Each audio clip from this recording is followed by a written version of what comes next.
Hello everyone, সবাইকে সোনামণি learning সেন্টারে স্বাগত। আজকের ভিডিওতে আমি নিয়ে এসেছি রায় ও মার্টিন প্রশ্ন বিচিত্রা অষ্টম শ্রেণীর ভূগোলের সেট নম্বর 7। এর আগে আমি অনেকগুলো সেট আলোচনা করেছি, তোমরা যারা দেখোনি ভিডিও ডেসক্রিপশন বক্সে লিঙ্ক থাকবে, সেখান থেকে দেখে নিও। তাহলে চলো শুরু করা যাক আজকের পর্বটি। একের দাগে বলেছে সঠিক উত্তরটি নির্বাচন করে লেখো। একের এক, আজ থেকে পৃথিবী সৃষ্টি হয়েছিল প্রায় কত বছর আগে? সঠিক উত্তরটি হবে অপশন সি, 460 কোটি বছর আগে। পরের প্রশ্ন দুইয়ের দাগ, নিভে সীমা বলা হয় যে স্তরকে, তা হলো? সঠিক উত্তরটি হবে অপশন বি, অন্তঃগুরুমণ্ডলকে নিভে সীমা বলা হয়। আর ক্রোফে সীমা বলা হয় বহিঃগুরুমণ্ডলকে, এটাও মনে রাখবে। চলো পরের প্রশ্ন তিনের দাগ, সমস্ত মাধ্যম দিয়েই প্রবাহিত হতে পারে যে ভূমিকম্প তরঙ্গ, তা হলো? সঠিক উত্তরটি হবে অপশন এ, পি তরঙ্গ। পি তরঙ্গ সমস্ত মাধ্যমের মধ্য দিয়ে যেতে পারে, কিন্তু এস তরঙ্গ সমস্ত মাধ্যমের মধ্য দিয়ে যেতে পারে না। শুধুমাত্র কঠিনের মাধ্যমের মধ্য দিয়ে এস তরঙ্গ যেতে পারে। তরল বা অর্ধতরল কোনো মাধ্যমের মধ্য দিয়ে এস তরঙ্গ যেতে পারে না। এটা একটু খাতায় নোট ডাউন করে রাখবে। চলো পরের প্রশ্ন চারের দাগ, ভূত্বক ও গুরুমণ্ডলের মাঝে অবস্থিত, সঠিক উত্তরটি হবে অপশন সি, মোহরভিষিক বিযুক্তি রেখা। এরই সঙ্গে মনে রাখবে শিয়াল ও সীমার মাঝে রয়েছে কনরাড বিযুক্তি রেখা, এবং গুরুমণ্ডল ও কেন্দ্রমণ্ডলের মধ্যে রয়েছে গুটেনবার্গ বিযুক্তি রেখা। একটু খাতায় নোট ডাউন করে রাখো। পরের প্রশ্ন পাঁচের দাগ, মহাদেশীয় ভূত্বক যে উপাদান দ্বারা গঠিত সেটি হলো অপশন বি, সিলিকা ও অ্যালুমিনিয়াম দ্বারা গঠিত। মহাদেশীয় ভূত্বককে বলা হয় শিয়াল, আর মহাসাগরীয় ভূত্বককে বলা হয় সীমা। এটা একটা মনে রাখবে। আর সীমা হচ্ছে সিলিকা ও ম্যাগনেসিয়াম দ্বারা গঠিত। খাতায় প্রত্যেকে নোট ডাউন করবে। চলো পরের প্রশ্ন ছয়ের দাগ, শিলামণ্ডলের নিচে গুরুমণ্ডলের উপরের স্তর হলো? সঠিক উত্তরটি হবে অপশন সি, অ্যাস্থনোস্ফিয়ার। পরের প্রশ্ন দুইয়ের দাগ, দুইয়ের শূন্যস্থান পূরণ করো। এক, বজ্রপাতের দেশ বলা হয় ড্যাশকে? সঠিক উত্তরটি হবে ভুটান। ভুটানকে বজ্রপাতের দেশ বলা হয়। পরের প্রশ্ন দুইয়ের দাগ, সার্কের সদর দপ্তর অবস্থিত ড্যাশ? তো সার্কের সদর দপ্তর অবস্থিত কাঠমান্ডু। এই কাঠমান্ডু কোথায়? নেপাল, অর্থাৎ নেপালের রাজধানী। নেপালের রাজধানী কাঠমান্ডুতে সার্কের সদর দপ্তর অবস্থিত। সার্ক কবে গঠিত হয়? 1985 সালে সার্ক গঠিত হয়। এটা একটু খাতায় নোট ডাউন করে রাখবে। চলো পরের প্রশ্ন বি, নির্দেশ মতো উত্তর দাও। একে বলেছে জাফনা হলো পাকিস্তানের একটি বিখ্যাত শহর, এটি অশুদ্ধ। পরের প্রশ্ন দুইয়ের দাগ, প্রাকৃতিক গ্যাস উৎপাদনে ভারতের কোন প্রতিবেশী দেশ বিখ্যাত? সঠিক উত্তরটি হবে বাংলাদেশ। বাংলাদেশ প্রাকৃতিক গ্যাস উৎপাদনে বিখ্যাত। পরের প্রশ্ন তিনের দাগ, নিচের প্রশ্নগুলির সংক্ষিপ্ত উত্তর দাও। যে কোনো দুটি প্রশ্ন উত্তর দিতে বলেছে। একে বলেছে নেপাল পর্যটন শিল্পে উন্নত কেন? উত্তর, ভারতের উত্তরে অবস্থিত স্থলবেষ্টিত দেশ ল্যান্ড লক কান্ট্রি নেপাল পর্যটন শিল্পে অভাবনীয় উন্নত করেছে। তার কারণ, এক নম্বর কারণ দিবে অপরূপ প্রাকৃতিক বা নৈসর্গিক সৌন্দর্য। পূর্ব হিমালয়ের কোলে অবস্থিত নেপাল একটি পর্বতময় রাষ্ট্র। বৈচিত্র্যময় স্বাভাবিক উদ্ভিদে আবৃত ভূপ্রাকৃতির অপরূপ প্রাকৃতিক বা নৈসর্গিক সৌন্দর্য সমগ্র বিশ্ববাসীর কাছে অত্যন্ত আকর্ষণীয়। পরের পয়েন্ট করবে ট্রেকিং বা পর্বত আরোহণ। পৃথিবীর উচ্চতম শৃঙ্গ মাউন্ট এভারেস্ট নেপালে অবস্থিত, যা সমগ্র পৃথিবীর পর্বত আরোহীদের কাছে অত্যন্ত আকর্ষণীয়। পর্বতশৃঙ্গ জয়ের আকর্ষণে পর্বত আরোহীরা নেপালে বিভিন্ন বেস ক্যাম্পে চলে আসে, ফলে বহু বৈদেশিক মুদ্রা অর্জন করা যায়। 3 নম্বর পয়েন্ট করবে স্থাপত্য ভাস্কর্য। বহু প্রাচীনকাল থেকে নেপালে স্থাপত্য ভাস্কর্য ও কারুকার্যে পৃথিবী বিখ্যাত। নেপালে কপিলাবস্তুর অট্টালিকা, পশুপতিনাথের মন্দির ইত্যাদি দেখা যায়। এখানে ইত্যাদি কথাটা লিখবে অবশ্যই এই জায়গাটায়, ঠিক আছে? যেহেতু 2 নম্বরের জন্য থাকবে, তো দুটো পয়েন্ট লিখলেই হবে। আমি 3টা পয়েন্ট লিখে দিয়েছি। চলো পরের প্রশ্ন। পরের প্রশ্ন দুইয়ের দাগ, মায়ানমারের বনজ সম্পদের সংক্ষিপ্ত পরিচয় দাও। উত্তর, মায়ানমারের অত্যাধিক বৃষ্টিপাতের জন্য এদেশের প্রায় 60% ভূমি অরণ্যাবৃত। সেই জন্য মায়ানমার বনজ সম্পদ অত্যন্ত সমৃদ্ধ। এখানকার জলবায়ুর বৈচিত্র্যের জন্য এদের স্বাভাবিক উদ্ভিদের বৈচিত্র্য লক্ষ্য করা যায়। সেগুলি হলো, মায়ানমার নানা ধরনের অরণ্য দেখা যায়। গর্জন, চাপলাস, মেহগনির মতো চিরসবুজ বৃক্ষ, অর্জুন, শাল, সেগুনের মতো পর্ণমোচী বৃক্ষ, আবার ঢেউখলানো তৃণভূমিও লক্ষ্য করা যায়। এটা আমি তোমাদের বই থেকেই খুব সুন্দর করে লিখে দিয়েছি। এই প্রশ্নটাও খুব ইম্পর্টেন্ট, পরীক্ষা আসার খুব সম্ভাবনা রয়েছে। চলো পরের প্রশ্ন। এরপর দেখো 3-এর দাগে, এমন দুটি প্রতিবেশী দেশের নাম লেখো যাদের সমুদ্র বন্দর নাই। উত্তর হবে নেপাল ও ভুটান। নেপাল ও ভুটানের কোনো সমুদ্র বন্দর নেই, এরা ল্যান্ড লক কান্ট্রি। এরপর দেখো 4-এর দাগের প্রশ্ন, নিচের প্রশ্নগুলি সংক্ষিপ্ত ব্যাখ্যামূলক উত্তর দাও। যে কোনো দুটি 3 নম্বর করে থাকবে। একে বলেছে লাভা ও ম্যাগমার মধ্যে পার্থক্য লেখো। প্রথমে পার্থক্যের ভিত্তি দিবে, তারপর ম্যাগমা, তারপর লাভা। প্রথমে সংজ্ঞা দিবে। 1 নম্বর, ভূ অভ্যন্তরে গলিত শিলাকে ম্যাগমা বলা হয়, আর ভূগর্ভের ম্যাগমা ভূপৃষ্ঠে বেরিয়ে এলে তাকে লাভা বলে। তারপর প্রকৃতি, ম্যাগমা ভূগর্ভের খনিজ পদার্থের তরল মিশ্রণ, আর লাভা এটি ভূপৃষ্ঠের খনিজ পদার্থের তরল ও কঠিন মিশ্রণ। তারপর গ্যাস বাষ্প, ম্যাগমাতে বিভিন্ন গ্যাস মিশ্রিত থাকে আর লাভাতে কোনো গ্যাস ও বাষ্প মিশ্রিত থাকে না। এইভাবে খুব সুন্দর করে লিখবে তোমরা পার্থক্যটা, খুব ইম্পর্টেন্ট এই পার্থক্যটা, পরীক্ষায় আসবেই। পরের প্রশ্ন 2 দাগ, ভূমিকম্পের পি, এস ও এল তরঙ্গের বৈশিষ্ট্য লেখো। উত্তর, ভূমিকম্পের ফলে সৃষ্ট তরঙ্গ ভূকম্প তরঙ্গ নামে পরিচিত। ভূকম্প তরঙ্গ প্রধানত 3 প্রকার: এ প্রাথমিক তরঙ্গ, বি গৌণ তরঙ্গ, সি পৃষ্ঠ তরঙ্গ। প্রথমে পয়েন্ট করবে প্রাথমিক তরঙ্গ বা পি তরঙ্গ। বৈশিষ্ট্য নেবে কম্পনের দিক। এটি অনুদৈর্ঘ্য তরঙ্গ, কারণ তরঙ্গ যেদিকে যায় কম্পনের কণাগুলি সেই দিকে কাঁপতে থাকে। 2 পয়েন্ট করবে শক্তি, সর্বাধিক শক্তিশালী তরঙ্গ পি তরঙ্গ। 3 তরঙ্গ দৈর্ঘ্য, তরঙ্গ দৈর্ঘ্য খুব ছোট হয়, এই হয়ে গেল পি তরঙ্গ। এবার আসলাম গৌণ তরঙ্গ বা এস তরঙ্গ। বৈশিষ্ট্য লাগবে কম্পনের দিক। এটি অনুপস্থ তরঙ্গ, তরঙ্গ যেদিকে প্রভাবিত হয় মাধ্যমের কণাগুলি তার সমকোণে কাঁপতে থাকে। 2 শক্তি, কম শক্তিশালী তরঙ্গ। আর 3 হচ্ছে তরঙ্গ দৈর্ঘ্য ছোট হয় এস তরঙ্গে। চলো পরের পয়েন্ট। তারপর দেখো পৃষ্ঠ তরঙ্গ বা এল তরঙ্গ বা লং ওয়েভ। বৈশিষ্ট্য কম্পনের দিক, এই তরঙ্গ তির্যক তরঙ্গ, কারণ তরঙ্গ যেদিকে প্রভাবিত হয় মাধ্যমের কণাগুলি সেদিকে তির্যকভাবে ওঠানামা করে। তারপর শক্তি, পি ও এস তরঙ্গের চেয়ে কম শক্তিশালী।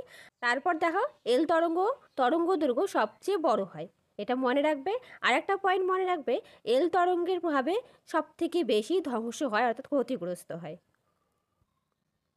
এরপর দেখো 3 দাগ, অপসারী পাতসীমানাকে গঠনকারী পাতসীমানা বলা হয় কেন? উত্তর, অপসারী পাতসীমানাকে গঠনকারী পাতসীমানা বলা হয় কারণ 1 দুটি পাত পরস্পর থেকে দূরে সরে যাওয়ার পাতদ্বয়ের সংযোগস্থলে ফাটল বৃদ্ধি পায়, ভূগর্ভস্থ ম্যাগমা উঠে এসে মহাসাগরীয় ভূত্বক সৃষ্টি করে। 2 এই পাতসীমানা বরাবর সমুদ্রবক্ষের বিস্তার ঘটে বা আয়তন বৃদ্ধি পায়, যেমন মধ্য আটলান্টিক শৈলশিরা। 3 দুটি পাত পরস্পরের বিপরীতে সরে যাওয়ার গ্রস্ত উপত্যকার সৃষ্টি হয়, যেমন আফ্রিকার গ্রেট রিফট ভ্যালি। 4 এই পাত সীমানা বরাবর উত্তপ্ত ম্যাগমা ফাটলের মাধ্যমে বেরিয়ে এসে সঞ্চিত হয়ে শৈলশিরা সৃষ্টি করে, যেমন মধ্য সামুদ্রিক শৈলশিরা। এখানে শৈলশিরা হবে, মধ্য সামুদ্রিক শৈলশিরা। ঠিক আছে, চলো পরের প্রশ্ন। পরের প্রশ্ন 4 দাগ, মনে করো সুনামি শুরুর পূর্বাভাস পাওয়া গেল, তখন তুমি কি করবে? উত্তর, ভূমিকম্পের সময় ঘরের ভেতর থাকলে তৎক্ষণাৎ বাড়ির বাইরে বেরিয়ে আসা উচিত। 2 পাকা বাড়ির দেওয়াল, সরু পথ, বড় গাছ ও বিদ্যুতের তার থেকে দূরে খোলা জায়গায় থাকা উচিত। 3 ভূমিকম্পের সময় কোনো বিল্ডিংয়ের উঁচু তলায় থাকলে দরজা বা জানলা দিয়ে লাফ না দিয়ে খোলা দরজার কাছে দাঁড়িয়ে থাকে সময় মতো বেরিয়ে আসতে হবে। 4 চলন্ত গাড়িতে থাকলে তাকে থামিয়ে কোনো ফাঁকা স্থানে আশ্রয় নিতে হবে ও দ্রুত ত্রাণের ব্যবস্থা করতে হবে। 5 ভূমিকম্পের সময় ঘরের ভিতরে শক্ত টেবিল বা আজাবের নিচে আশ্রয় নিতে হবে। 6 বহুতল বাড়ির লিফট ব্যবহার করা উচিত নয়। 7 বিদ্যুতের তারে হাত দেওয়া অনুচিত। 4 বাড়ির পোষা জন্তুদের বেঁধে রাখা উচিত নয়। এই কাজগুলো করতে হবে সুনামির শুরুর পূর্বাভাস পাওয়া গেলে। ঠিক আছে, চলো পরের প্রশ্ন। এরপর দেখো 5 দাগ, নিচের প্রশ্নগুলির উত্তর লেখো যে কোনো দুটি। 1 আগ্নেয়শিলা কাকে বলে? নিঃসারী উদ্ভিদীয় শিলার মধ্যে পার্থক্য লেখো। উত্তর, আগ্নেয়শিলা কথাটির ইংরেজি প্রতিশব্দ হলো ইগনিয়াস রক। ইগনিয়াস শব্দটি ল্যাটিন শব্দ ইগনিস থেকে এসেছে, যার অর্থ হলো অগ্নি। ভূ অভ্যন্তরে উত্তপ্ত তরল ম্যাগমা ধীরে ধীরে তাপ বিকিরণ করে শীতল ও কঠিন হয়ে ম্যাগমা অগ্নুৎপাতের সময় বাইরে বেরিয়ে এসে ঠান্ডা বাতাসের সংস্পর্শে শীতল ও জমাটবদ্ধ হয়ে যে শিলার সৃষ্টি করে তাকে আগ্নেয়শিলা বলে। পৃথিবীতে প্রথম সৃষ্টি হয় এর আরেক নাম প্রাথমিক শিলা বা আদি শিলা। ভেরি ভেরি ইম্পর্টেন্ট, পরীক্ষায় আসার খুব সম্ভাবনা রয়েছে এই প্রশ্নটা। এরপর আমরা পড়ব নিঃসারী উদ্ভিদী শিলার মধ্যে পার্থক্য। দেখো, উদ্বেদী ও নিঃসারী আগ্নেয়শিলার মধ্যে পার্থক্য প্রথমে সংজ্ঞা দেবে। ভূগর্ভের ভূত্বকের বিভিন্ন ফাটলে জমাট বেঁধে শিলায় পরিণত হলে তাকে উদ্বেদী আগ্নেয়শিলা বলে, যেমন গ্রানাইট শিলা। আর নিঃসারী ম্যাগমা ভূপৃষ্ঠে বেরিয়ে এসে জমাট বেঁধে শিলায় পরিণত হলে তাকে নিঃসারী আগ্নেয়শিলা বলে, উদাহরণ ব্যাসাল্ট শিলা। তারপর অবস্থান লিখবে, ভূপৃষ্ঠের নিচে ভূত্বকের মধ্যে অবস্থান করে আর ভূপৃষ্ঠে অবস্থান করে যে নিঃসারী আগ্নেয়শিলা। কণার আয়তন ধীরে ঠান্ডা হয় বলে কণাগুলি বড় হয়ে থাকে উদ্ভিদে আগ্নেয়শিলায়, আর নিঃসারীর ক্ষেত্রে দ্রুত জমাট বাঁধে কণাগুলি সূক্ষ্ম হয়। তারপর সময় ধীরে ধীরে জমাট বেঁধে কঠিন হয়, দ্রুত জমাট বেঁধে শিলায় পরিণত হয়। তারপর শ্রেণী দেখবে পাতালিক উপপাতালিক শিলা দুভাগে ভাগ করা হয় উদ্ভিদে আগ্নেয়শিলাকে, আর নিঃসারী শিলাকে লাভা ও পাইরোক্লাস্ট ভাগে ভাগ করা হয়। তারপর প্রভাব মানব জীবনের গুরুত্ব কম উদ্ভিদে আগ্নেয়শিলায়, কিন্তু নিঃসারী আগ্নেয়শিলায় মানব জীবনের গুরুত্ব খুব বেশি। এই প্রশ্নটাও খুব ইম্পর্টেন্ট। পরের প্রশ্ন 2 দাগ, ভূমিরূপের উপর শিলার প্রকৃতি 3টি প্রভাব লেখো, জিপসামের 2টি ব্যবহার লেখো। উত্তর, বিভিন্ন প্রকার শিলাগঠিত অঞ্চলে ভূমিরূপ বিভিন্ন ধরনের হয়, যেমন 1 নম্বর গোলাকৃতি ভূমিরূপ। গ্রানাইট শিলা গঠিত অঞ্চল সাধারণত গোলাকৃতির হয়, কারণ স্বল্পমোচন আবহবিকারের মাধ্যমে গ্রানাইট শিলার উপরিভাগ পেঁয়াজের খোসার মতো উঠে যায় এবং কেন্দ্রে গোলাকার অংশটি উন্মোচিত হয়ে পড়ে। একে কেন্দ্রিক শিলা বা কোর স্টোন বলে। এই কেন্দ্রিক শিলাগুলি উঁচু টিলার আকারে অবস্থান করে তাকে টর বলে। উদাহরণ ছোটনাগপুর মালভূমিতে টর দেখা যায়। এরপর পয়েন্ট করবে চ্যাপ্টা ভূমিরূপ। ব্যাসাল শিলাগঠিত অঞ্চলে পর্যায়ক্রমে লাভা নিঃসরণে চ্যাপ্টা বা সমতল প্রকৃতির ধাপযুক্ত ভূমিরূপ সৃষ্টি হয়। ট্রাপ কথাটির অর্থ হলো ধাপ। ব্যাসাল লাভা বহু দূরে প্রসারিত হওয়ার সময় ধাপে ধাপে নেমে লাভা মালভূমি সৃষ্টি করে। তারপরের পয়েন্ট 3 কাস্ট ভূমিরূপ। চুনাপাথর ও ডলোমাইট যুক্ত অঞ্চলে বৃষ্টির জল ও কার্বন ডাই অক্সাইডের বিক্রিয়ার সৃষ্টি হয় কার্বনিক অ্যাসিড।